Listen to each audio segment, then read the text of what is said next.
Okay, so we are starting chapter 2, functions, equations, and graphs. So section 2.1 is relations and functions. So what we're going to do is we're going to graph relations and we're going to identify functions. So first thing we're going to talk about is graphing relations. A relation is a set of ordered of input and output values. You can write the relation as a set of ordered pairs. So for example, usually I use these braces, and if I had 0, 1, maybe 1, 2, and 2, 3, this would be a relation written as a set of ordered pairs. So the next part we want to graph each relation. So when you're graphing each relation, of course, remember that the first variable is your x variable, comma, your y variable. So remember that this right here is your x-axis. This is our y-axis. So if we want to graph this, so we have 1, 2, 3, 4. So this graph goes out to 5 here, 5. This would be -5, and down here would be -5. So when we're graphing, we have 0, 4. So we don't go right or left any. We go up 1, 2, 3, 4. And then I put a dot right there. So that would be 0, 4. So then for the next point, we have -2, and then 3. So to the left 1, 2, and up 1, 2, 3. And then we have -1, so left 1, up 1, 2, 3. It'll be right there. And then the next one we have is -2, so left 2 and up 2, -2, 2. And then we have +1, so right 1, up 1, 2, 3. So I just didn't write all the names there. So those are all the ordered pair values that we have.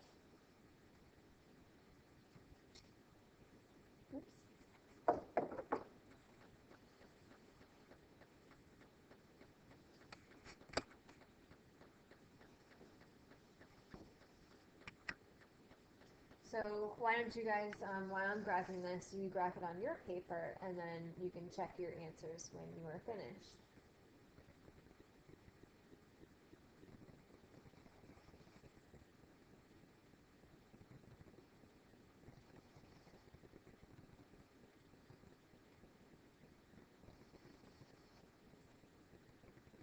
One point five is a little bit harder, so it'd be in between 1 and 2.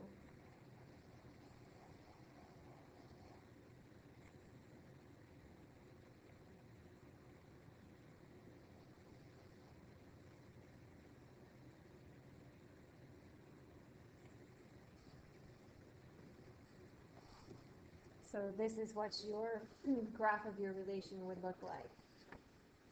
So the next thing we want to talk about is the domain of a relation and the range of a relation.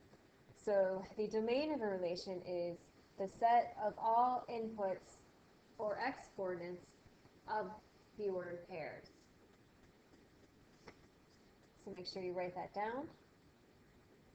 And then the range of a relation is the set of all outputs or y coordinates of ordered pairs. So make sure you write that down too. So when you're writing the domain and range, you always want to write it in order from least to greatest. So write in order from least to greatest. Just like in a number line, we go from the negatives to the positive. And then you also do not repeat numbers. So that means that you only write them once. We don't write them multiple times if we have multiple of the same values. So you can find the domain and range of a relation from a graph. For example, find the domain and range from each of these relations that we have graphed right here. So when you're writing the domain, usually we use these little curly brackets, and we would want to write now the values in order from least to greatest with no repeats. So we have to remember that your domain are all possible x values that you can have. So remember that your x values start here on your graph and they're going to go this way. So we're going to write the values going that way on our graph because that's our x values on our domain. Okay, so for this first one, what is the lowest x value that I have, which is right here? So that is an x value. We're not writing down the y value, it's just x because it's domain of -3. So that would be the first thing that I would write down. Then the next x value I have is here, which is an x value of 0. And then I'd go to this one, which is an x value of 2. And then the last one right here, which is an x value of 4. So again, notice that they're in order from least to greatest. I didn't have any repeating x values, so we're okay there. So now I want to go ahead and do the range. So remember, the range are all of the possible y values that I can have. So the range then is going to be going this way on my graph. So we start with the lower numbers to the higher numbers. So this is the lowest y value that I have. So again, I use these curly brackets. So the lowest y value is -3. The next one would be right here, which would be at a value of 1. The next one is here, which is a value of 2. And then this one right here, which would be a value of 4. So then you have -3, 1, 2, and 4. So why don't you take a second and pause the video and go ahead and see if you can do B. So while you're doing that, I'm going to write my answer, and then after you're done, click on pause so that you can check your answer with what we have here. So for this one, notice when I wrote the domain, I have -3, -1, and 1. And notice that I didn't write -1 3 times just because I know I have a dot here, I have 1 here, and 1 here. So I don't need to write the x values 3 times, I just write it once. Same thing for the x value of 1. I have an x value of 1 here and here, but I only write it once. And remember, in order from least to greatest with no repeats. So then if we do the range, the range values, remember, go this way on my graph. So I have a y value here of -4, then this one would be -2, and then I have a y value of 1, comma, I have a y value here of 3. And again, notice that I did not repeat the numbers. So -4, -2, 1, and 3 would be the range of this graph. So check to make sure you got that right. If you didn't, then pause it and I would correct your answer. Okay. So the next part we want to talk about is mapping diagrams. You can also use a mapping diagram which links the elements of the domain with corresponding elements of the range. So when you're doing this, you make an oval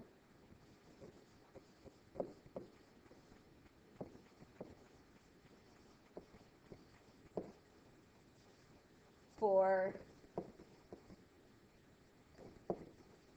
the x values. And then step 2 is you make an oval for the y values. Step 3, you draw arrows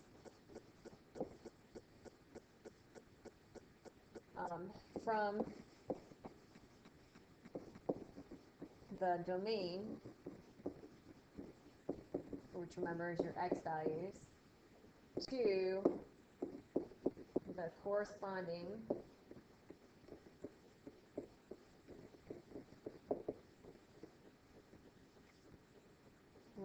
range, which is your y values.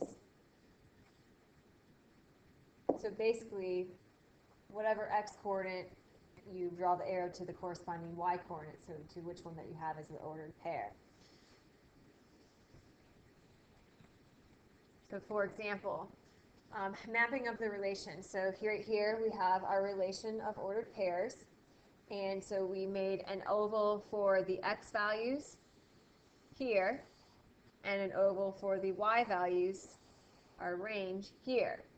Notice that the numbers are written in order from least to greatest. And if you look, you'll notice that we have the ordered pair -1, -2. So -1 goes to -2. And then we have 3 to 6, so 3 goes to 6, and then -5 to -10, and the last one, 3 to 2. So that one has 2 that it goes to. So again, just make sure that you remember it's in order from least to greatest with no repeats. So let's practice doing some of these mapping diagrams. So, for example, given these relations, we want to make the mapping diagram. So what you want to do is, again, first you make an oval for your x values, which is also called your domain.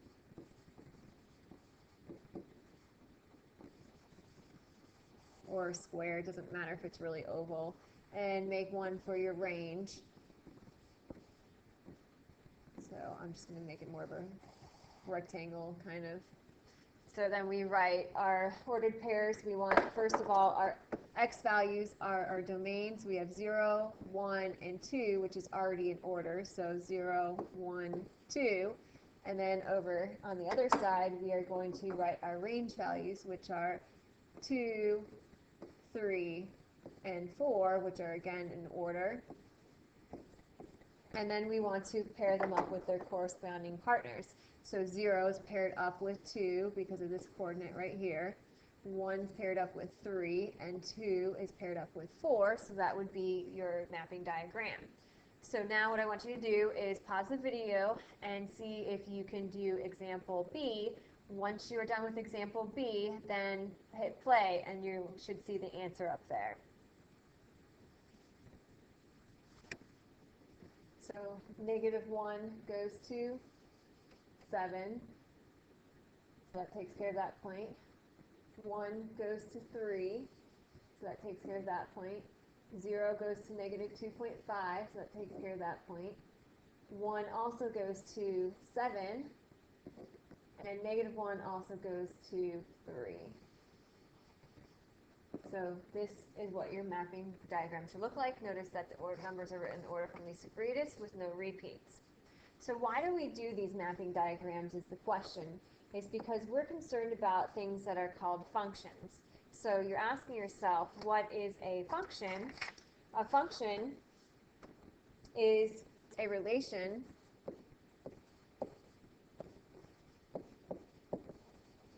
So it's a relation in which each element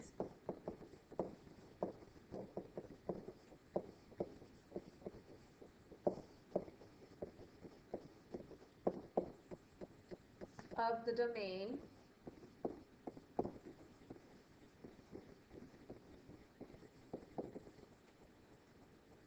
is paired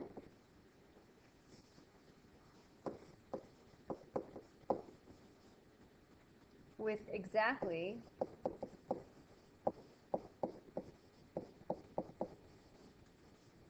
one element of the range.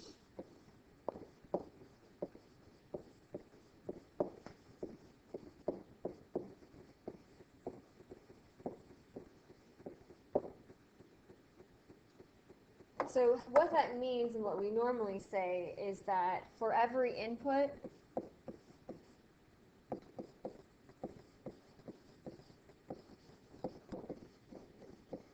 which remembers means for every x value,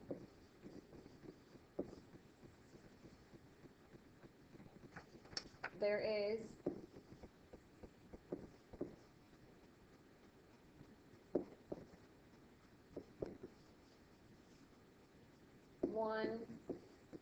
and only one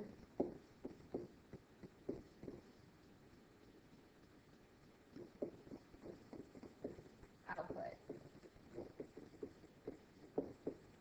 or y value. So this is basically how we tell or determine whether or not something is a function. So for every x value, there is only one and only one output or y value. So basically what you are really looking for is repeating x values. So you're looking for repeating x values.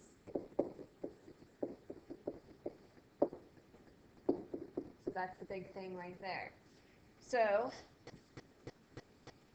example, determine whether each relation is a function.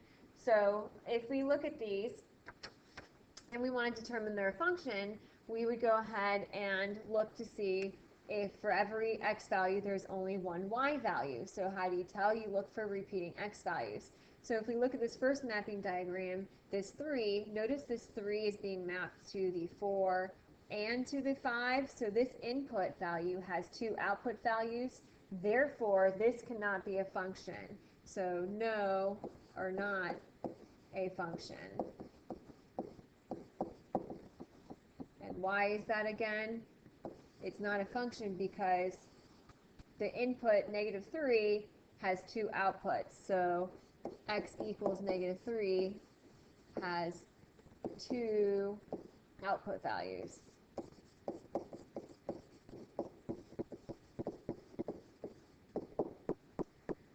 So why don't you see if you can do B and C really quickly. I'll give you a second to do that. So once you hit pause, and then when you hit play, we'll go over them together. So looking at B then here, we again look for repeating x values. So notice here that 2 goes to the 6, 3 goes to the 6, 4 goes to the 5, and 7 goes to the 8. So notice that none of the x values go to a second y value. So then this would be a function. So yes, function. And again, there's no repeating x values. Now you'll notice that some of the x values do go to the same y value, like 3 goes to 6 and 2 goes to 6, but that's okay because you're allowed to have 2 x values go to the same y value. You just can't have an x value go to 2 different y values, so that's why that's a function. And for C, if we look at this one, notice that I have 1 goes to 7, 0 goes to -3, 0 goes to 7, and then 1 goes to 10. Because of this number right here going to -3 and 7, this is not a function. And again, why is that? Because x equals 0 has 2 output values. So it goes to -3 and to 7. So let's go ahead and go back up to the 2 problems we mapped out before the 2 relations. So if we look at this first relation that we have right here, notice that this first relation, each x has only one y, so yes, this would be a function. And over here, notice that if we look at these x values here, goes to 2 output values. This x value has 2 output values, so this would not be a function.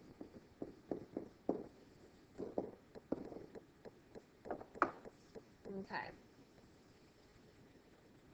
So the next thing that we need to do, so we can tell whether or not something's a function by looking at a mapping diagram. We can also tell whether or not something's a function by looking at the graph. So how do we tell if something's a function by looking at the graph? We use what's called the vertical line test, and I think I missed that down here. So the vertical line test is determining the graph as a function, and what do we do for that? It's if a vertical line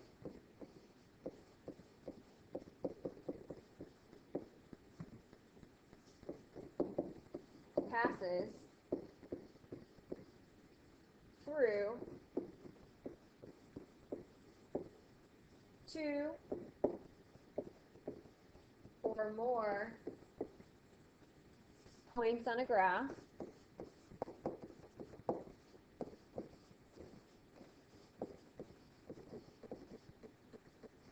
then the relation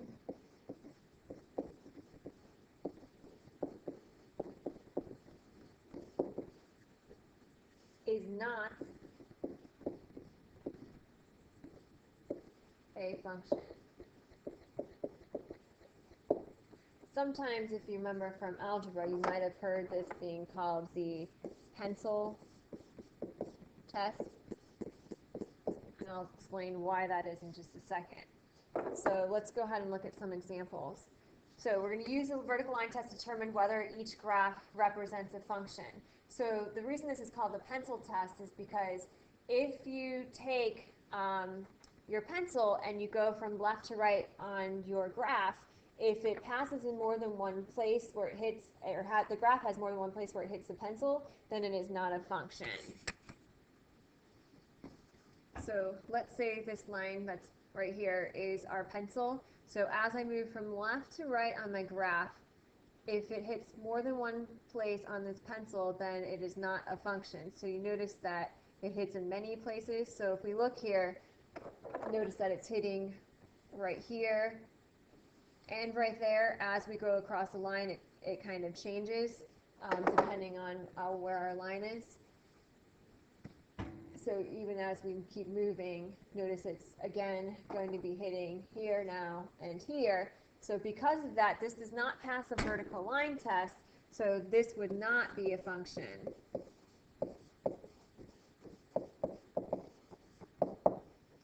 So why don't you take a second to see if you can do the other two problems.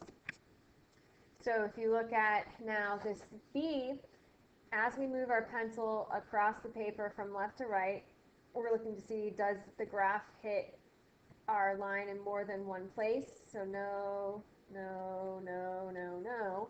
So since it did not hit in more than one place on our pencil or on our line, we know that this graph is a function. So yes, function. So this passes the vertical line test, or again, sometimes we call it the pencil test. So over here, for C, we would do the same thing, and notice right when we get here, it's hitting at those two spots, so this point right here and this point right here. Since it hits in two places, I can say right then and there that this is not a function. And we can continue for this graph if we wanted to. So it passes here, it passes there, and again, it does not pass here because it hits those 2 points on that line. But we don't really need to go. If we see that it fails here, then we can just go ahead and stop.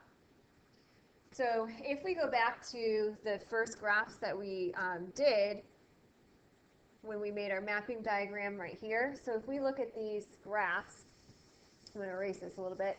Let's see if these are functions. So again, how would we do that? We would use our vertical line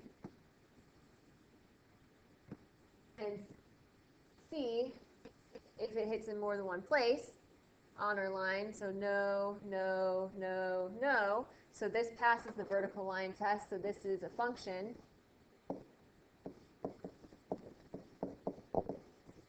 And if we do the next graph and take a look at it, so if we go tracing through here, notice that it hits 3 points here and it hits 3 points there. So that means, again, we have repeating x values that we're hitting, so this is not a function.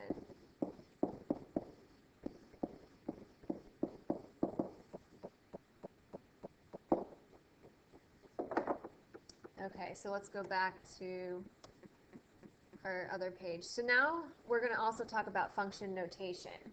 So we have used equations before when we talked about slope-intercept form and things like that. So let's just say we had the equation y equals 2x plus 7. So this should look familiar. This is slope-intercept form. 2 is my slope, 7 is my y-intercept, but we don't really need to talk about that right now.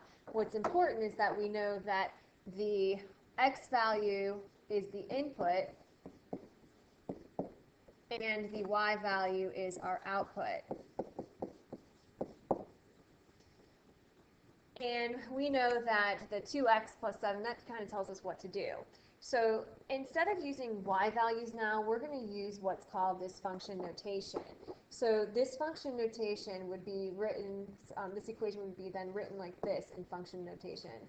This is said f of x, is how we say that, is equal to 2x plus 7. So for this x value is still the input, and then when it goes inputted, you would put the x into this x value right here in your equation. So this right here is really the directions that tell us what to do.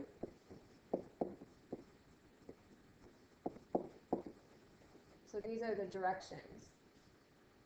And so then what is this f of x? This is really now our output. So it's just a new way of writing things. Instead of writing y equals, we're using this function notation. And the name for this function is the letter that's in front of the f of x that we have here, which in this case is f. So this is the name of the function. Sorry, that's hard to read. It just says it's the name of the function. So again, why do we use this function notation? Usually because as we get into upper level math, it's easier to then be able to tell when I plug something into my equation, what was the equation that I used? So for a certain x value, you get a certain y value. So if we take a look at this first example, it says find f of -3, f of 0, f of 1/3 for the following functions. So if we take a look at A here, we have f of x is equal to 5x plus 2. So we're going to be inputting stuff in for x, which would go there. Then the directions are 5x plus 2 tells us what to do, and f of that number is going to be our entire output.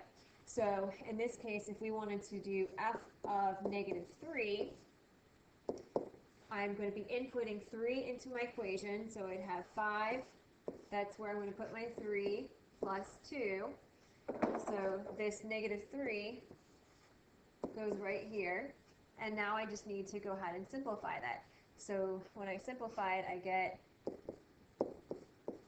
-15 plus 2, and then -13. So the way that we write this is f of -3 equals -13.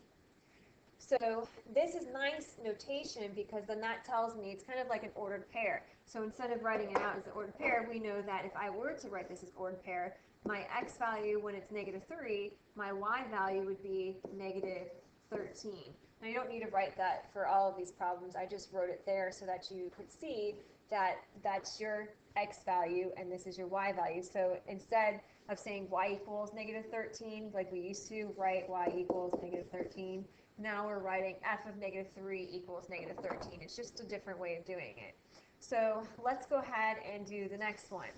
So the next one, I'm going to write next to it because I'm going to run out of room. So let's do f of 0 over here. So for f of 0, we do the same thing.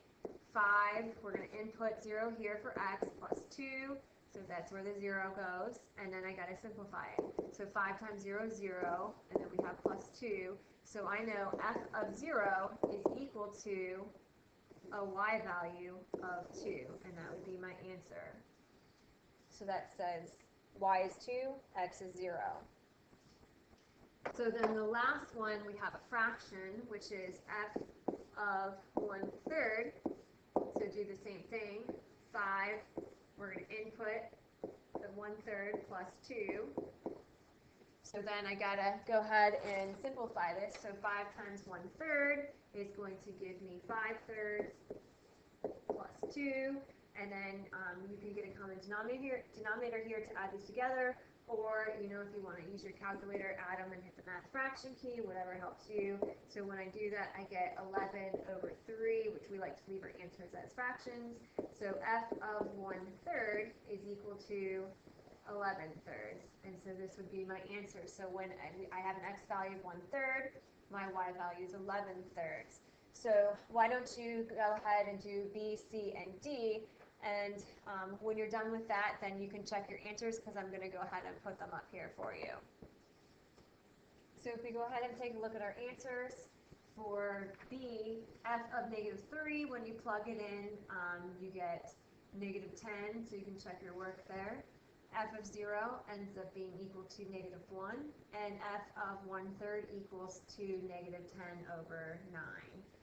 So make sure that you remember that it's right here, there's that negative that we have in front of our equation, so negative, and then x squared minus 1.